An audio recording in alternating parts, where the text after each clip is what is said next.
Olá, meus amados, estamos de volta aqui, no nosso momento devocional, um tempo no manancial. E nesse período de devocional, ele tem sido importante para a sua reflexão, para um momento de clareza, de direção de Deus para a tua vida. E hoje eu gostaria de trazer mais uma palavra de Deus ao seu coração. Ela está pautada lá em João, no capítulo 13, do versículo 1 até o 16. É no final, antes da Páscoa, Jesus então vai reunir os seus discípulos para o tempo final. O interessante nesse texto é que Jesus estava ciente do que iria acontecer, de que o seu tempo no fim estava chegando, que ele iria para a cruz. Jesus poderia muito bem ter ficado desesperado diante dessa situação, porque a morte já estava se avizinhando, o cenário da profecia se cumprindo. E os discípulos então estavam cientes da última ceia. Jesus vai conversar com eles posteriormente, vai explicar sobre a sua morte, mas o que os discípulos estão agora é na apreensão. É Páscoa. Jesus vai celebrar a última ceia com seus discípulos. Só que ao invés do terror, do medo, do desespero tomar conta do coração de Jesus, Jesus vai tomar uma atitude totalmente diferente. Jesus está percebendo todo o cenário celestial. Ele sabia que ele tinha vindo do Pai e que agora ele estava voltando para o Pai. E Jesus sabia que toda o projeto de Deus de redenção do homem estava sendo concluído. Não havia no coração de Jesus espaço para desespero, para temor, para medo, mas sim para a fé. Jesus tinha convicção daquilo que ele estava fazendo. E ele tinha convicção de que aquele era o tempo.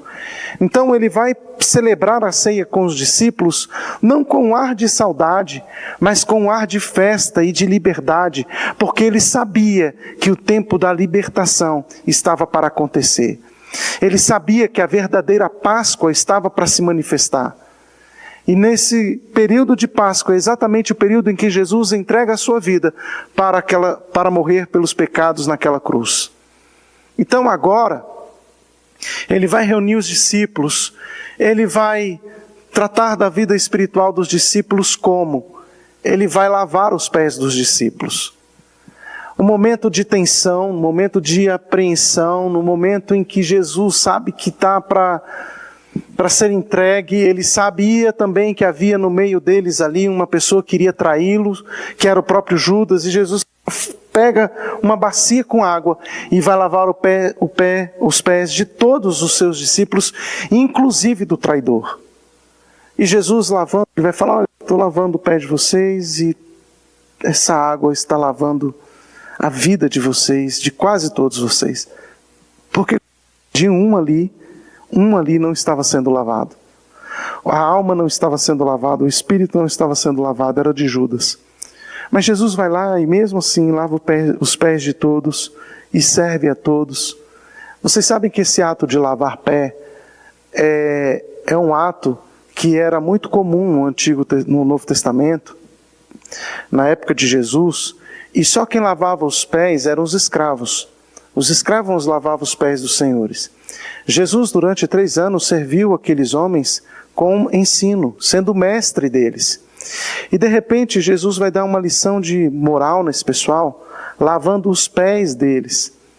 Mas não só dando uma lição de moral, Jesus, além de ensinar a humildade, além de ensinar a servir, além de ensinar que no momento onde o seu psicológico iria sofrer e seria abalado, porque ele sabia que estava prestes à cruz, naquele momento, Jesus abre mão de si.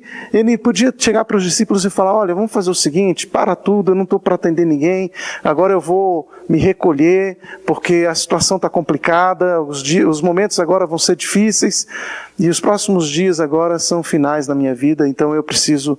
Jesus não fez isso. Jesus, nesse momento em que ele estava mais próximo do fim, era um momento em que ele fala: peraí, eu não posso perder a oportunidade de mostrar serviço, de continuar abençoando os discípulos. Sim, ele fez tudo isso, mas não só isso. Lavar os pés dos discípulos significava o que Jesus veio fazer. Ele veio mostrar que ele veio para servir e não para ser servido. Ele veio mostrar que no momento da dor, não é a dor dele que interessa, mas a dor do outro.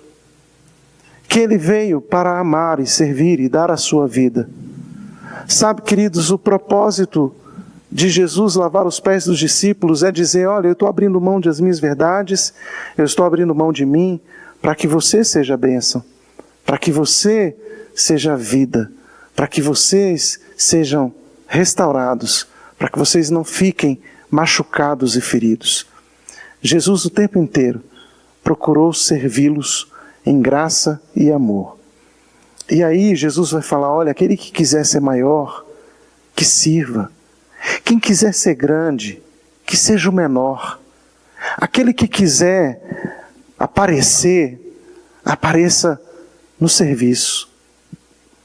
E isso nos dá uma lição tão grande, porque quando a Bíblia me diz que quem quiser ser o maior no reino, que seja o menor, ela diz que não é apenas uma lição de humildade, mas de posição. Eu fui chamado para servir os meus irmãos. Eu não fui chamado para ser senhor dos meus irmãos. E é isso, amados, que deve estar no nosso coração, o desejo de abençoar o outro. O que eu posso trazer isso para a minha vida? Simples. No que você hoje pode abençoar alguém? Como que você pode abençoar uma pessoa hoje? Em que?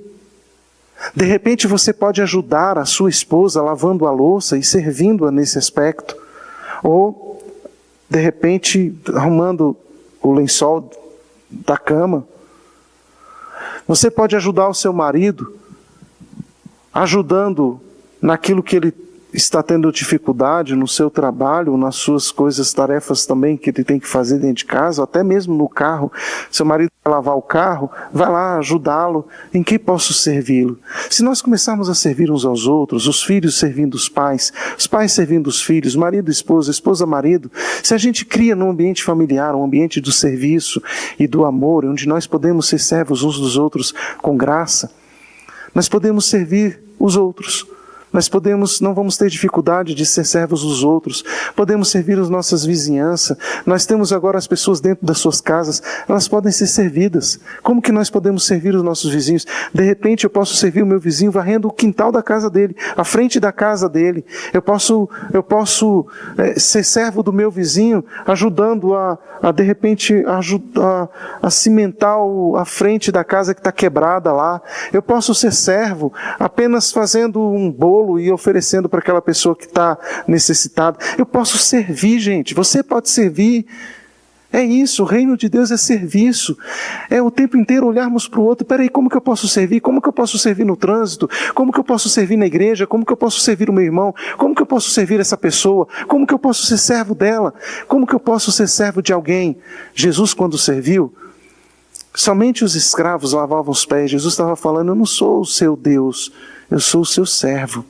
E eu quero que vocês me vejam assim. Sim, Jesus, sendo Deus, Ele serviu o tempo inteiro e se colocou na posição de servo. Sermos servos é o maior desafio e a maior contraditoriedade que pode existir. Porque o tempo inteiro nós estamos querendo a comodidade, estamos gritando e clamando pelo servirem, nos aplainarem os caminhos. Mas o tempo inteiro Deus está falando: não, eu chamei você para ser servo. Terra é lugar de servir. Qual é o limite do meu serviço, pastor? O serviço do seu limite é a cruz. Porque Jesus serviu e foi obediente até a morte, e morte de cruz. Que nós sejamos servos uns dos outros, com graça, com amor, com serviço. E isso é a igreja. Que eu possa ser seu servo, que eu possa servi-lo a cada dia, em nome de Jesus. Amém. Que Deus te abençoe e até a próxima, em nome do Senhor Jesus.